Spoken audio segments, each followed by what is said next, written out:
Herodotus, the Gods of Ancient Egypt. Hello, this is Bertie, and I'm here with some more ancient history based on the writings of Herodotus. In the second book of his histories, he describes ancient Egypt, and in this episode I'm going to be talking about the Egyptian gods. Herodotus gathered much of his information about Egypt by talking to the scribes and priests in the temples, who informed him about the country's traditions and beliefs. He himself reckoned that no nation was more right about religion than any other, and that the Greeks had probably imported most of their beliefs from Egypt. And he often gives the Egyptian gods Greek names.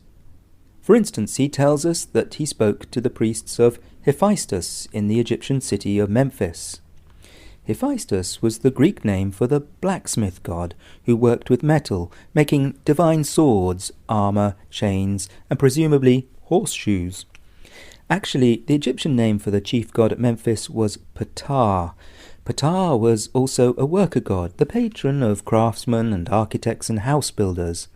Memphis, the capital of ancient Egypt, was a hive of activity and trades, including building and blacksmithing, and Herodotus naturally thought that their worker god Ptah was the same as the Greek worker god Hephaestus, and he just uses that name to describe him. And as an aside, the Greek name for Egypt, Aegypta, actually contains the name Ptah. Aegypta eventually became our word Egypt, and so to this day the country is the land of Ptah, though not a lot of people know that. Sometimes Herodotus is quite specific about linking an Egyptian god to a Greek one. He says that the two gods that were considered very holy all over Egypt were Isis and Osiris, and he adds Osiris is called Dionysus in the Greek language. Dionysus, known as Bacchus in Rome, was the god of wine. I think we can assume that the celebrations of Osiris included wild parties and wine drinking. In fact, Herodotus tells us that the celebration of Osiris in Egypt was very similar to the festival of Dionysus in Greece. He tells us that the worship of Osiris included sacrificing a pig at the time of the full moon. This was unusual because he also says that pigs were considered unclean by ancient Egyptians, and normally if anyone touched a pig by accident, they immediately dipped themselves in the river, clothes and all. To this day, the two great religions of the Middle East, Islam and Judaism, both regard pigs as unclean. But only when it came to the festival of Osiris and the moon, the ancient Egyptians were able to sacrifice a pig and eat it. We know from other sources that the celebration of Osiris included a kind of play in which worshippers mourned his death by wailing and beating their chests, and then celebrated his resurrection or rebirth with rejoicing. To understand why, you need to know the story of Osiris and his queen, Isis. The myth of Isis and Osiris was central to ancient Egyptian beliefs, but I have to warn you, it is a bit gruesome. If you've ever been to the Egyptian section of a museum, you will have seen that death, tombs, sarcophaguses, and mummies were essential to Egyptian religion. It is actually a murder story, and it involves some blood, so if that's not your sort of thing, you can skip this bit. According to mythology, Osiris was the first king of Egypt. His brother Set was jealous and wanted to rule in his place, and so he murdered him. And then, just to make sure that he was truly a goner, Set cut Osiris up into little bits and scattered him all over Egypt. But that was not the end of Osiris, because his wife, Isis, searched the land collecting the parts of her husband. She found all his pieces, wrapped him up, and made him into the first Egyptian mummy.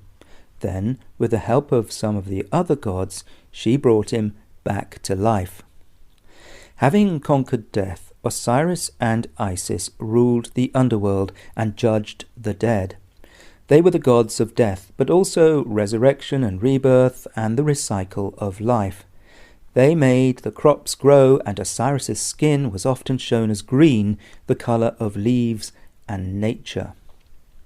The son of Osiris and Isis was Horus, the sky god, who is sometimes shown as a hunting bird called a falcon, and sometimes simply as the Egyptian eye. Horus is the eye of the gods, who sees everything. The gates of the underworld, by the way, were guarded by Anubis, the Egyptian god with the head of a dog. He was a little like Kerberos, the god with 3 heads who guarded the underworld in Greek mythology.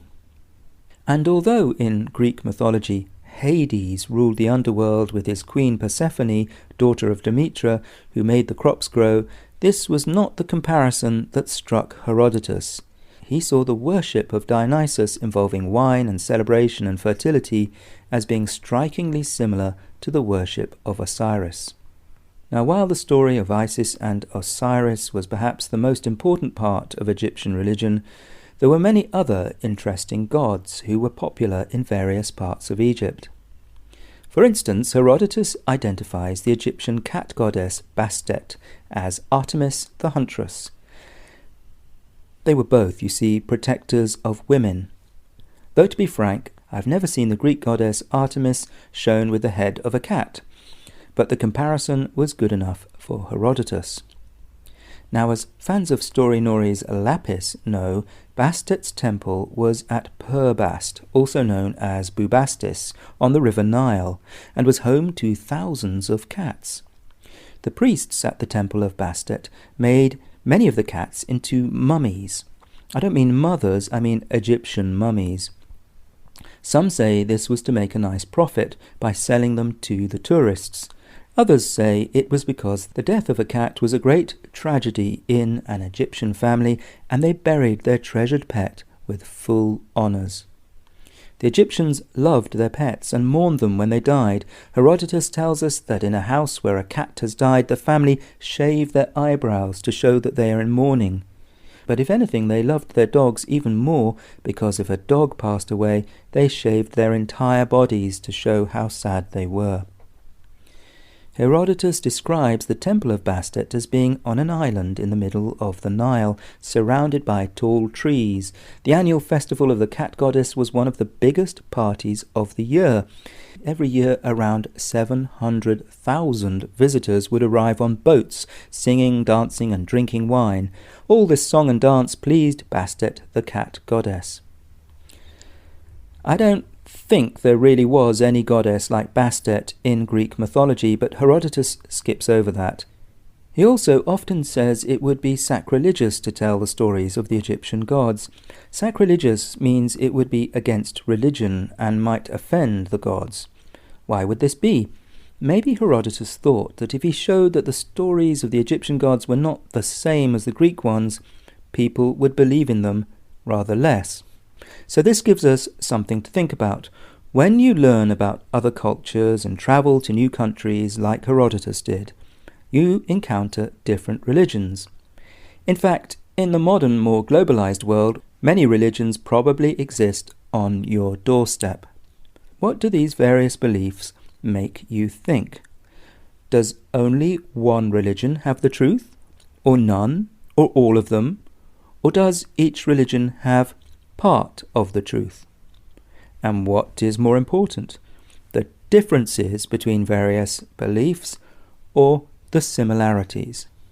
For example, the Hindu god Shiva is often shown with 4 arms and looks nothing like, I might say, Jesus on the cross. But deep down, religions are often about similar ideas, about how the world was made, about birth, marriage and death, about spring, harvest and winter, about right and wrong, and about the search for enlightenment. In some ways, you could say that the religions of the world have much in common. So everyone must make up their own mind about what they think on these important questions. However, it is interesting to know that 2,500 years ago, Herodotus travelled from Greece to Egypt and concluded that the religions of the two countries were more similar than different, so much so that he actually identified the Egyptian gods with his own Greek gods. Goodbye.